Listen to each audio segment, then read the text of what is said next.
Halo, Assalamualaikum. Samsung nampaknya langsung ngebut di awal tahun 2021 dengan merilis sebuah smartphone baru. Kalau ngelihat namanya seri A dan angkanya diawali 0, kemungkinan ini entry level ya. Harganya nanti cek aja di deskripsi video ini, di link pembeliannya langsung. Yang jelas ini adalah Samsung Galaxy A02s atau A02s. Warna biru ya yang saya dapat, dengan kita lihat di situ udah ada kameranya belakang 3. Sementara di sisi depan pakai Infinity V display layarnya. Oke, ini RAM-nya 4GB dengan storage 64GB, betul warnanya biru.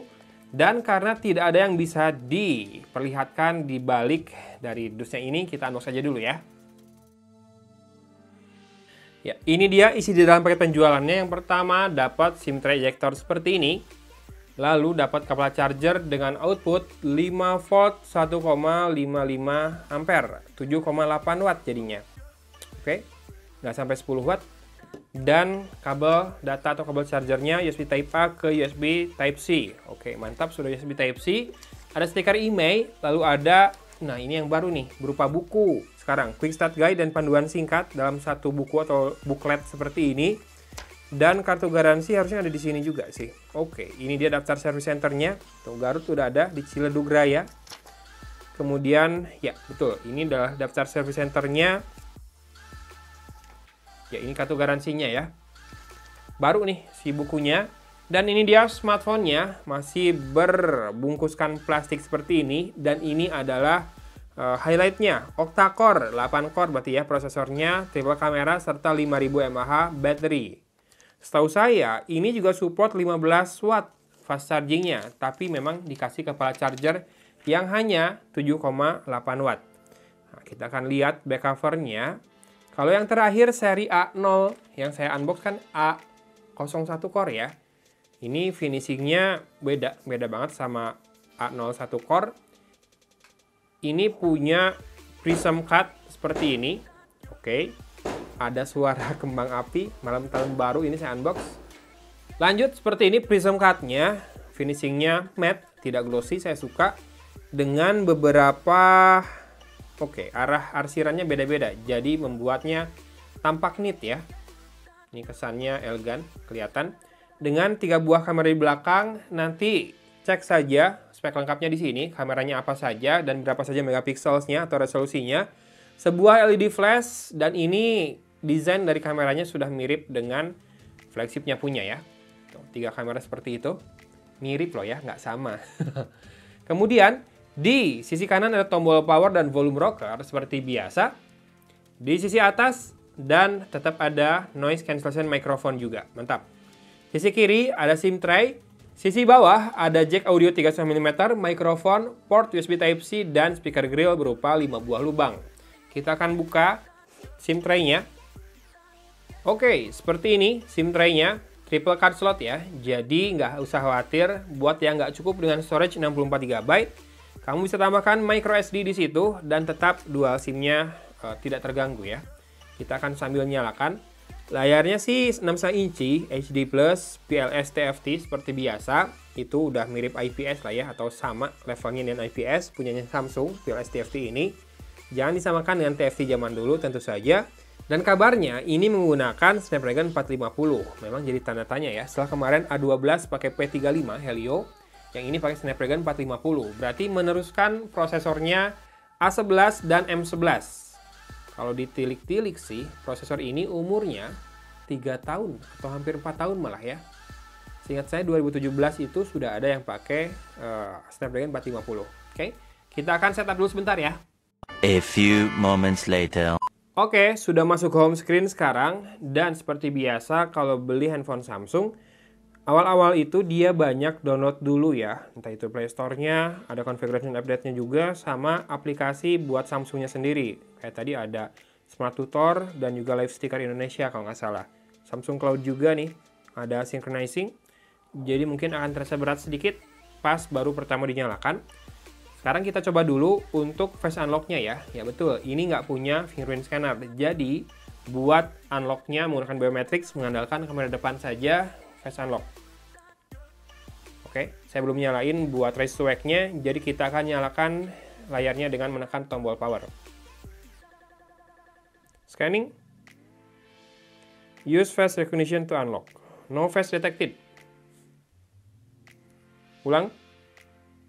Oke, sekarang udah lebih cepat.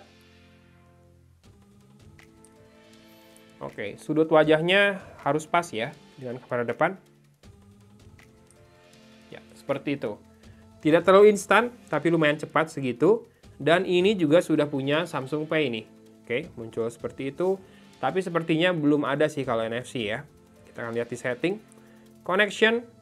More connection setting. Oke, belum ada NFC lah ya.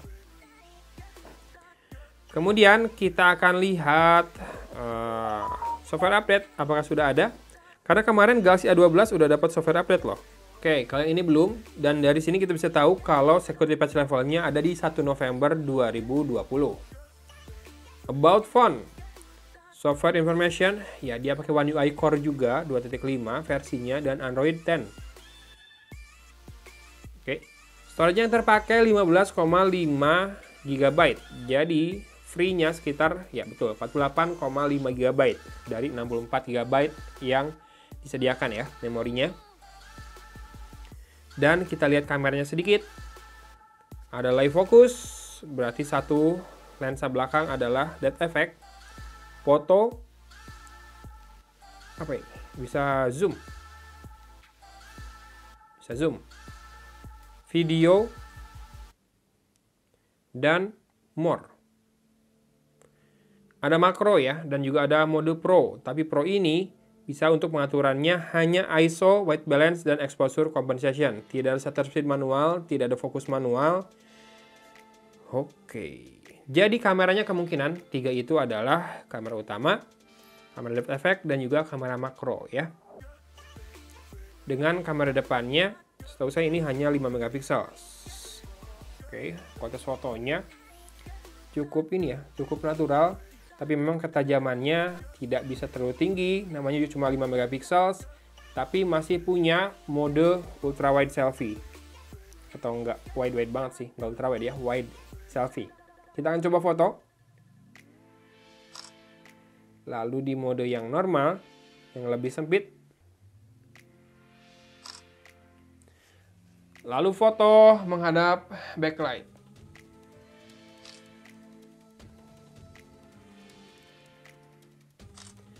Untuk selfie-nya silakan disimak ya hasilnya.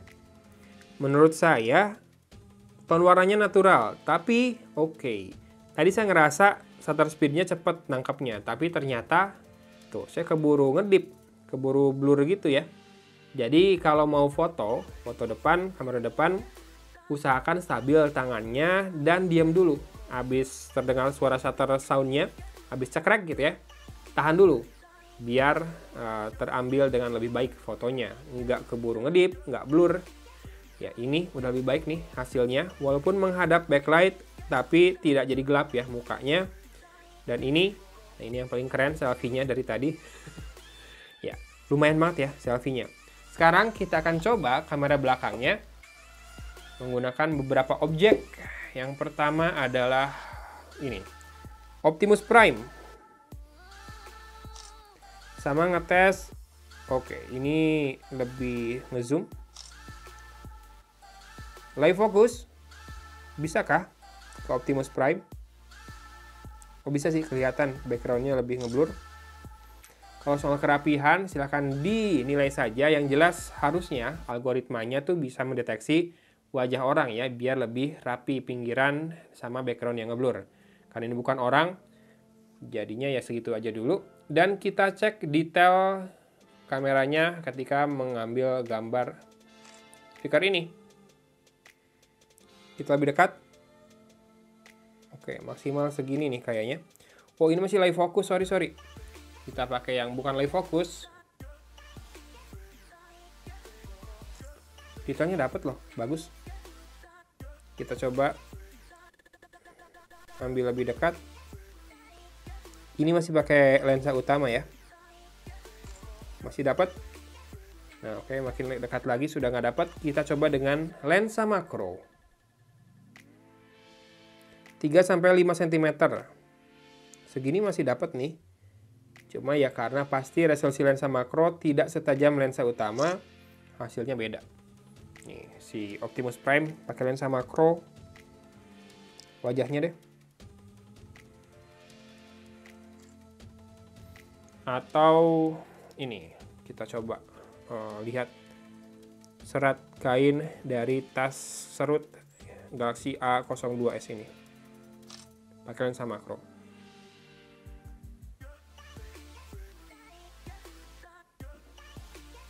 Ini pakai kamera utamanya.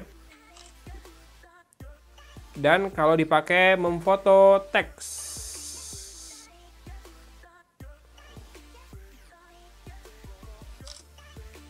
Ini pencahayaannya ini ya, bagus ya, ideal. Jadi harusnya hasil fotonya juga ini adalah kondisi terbaik, hasil foto paling optimal. Sekarang makro.